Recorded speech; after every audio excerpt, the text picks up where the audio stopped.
Hi guys, today I'm gonna show you what's inside my bag. Let's start with the small pocket. First, I have my watch.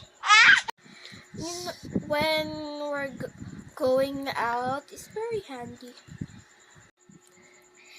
This is my lip balm. This is for kids. My mommy can use it too. This is my powder.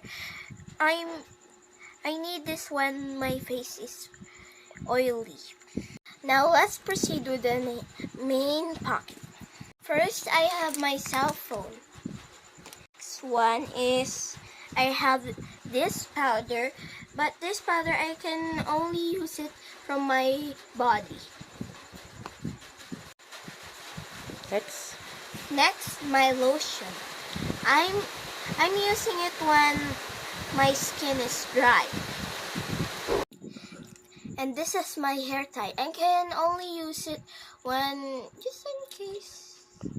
And that's all in my bag. I hope you like it. Thanks for watching. Bye!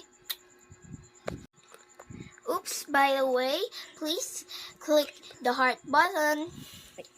Bye! Love you!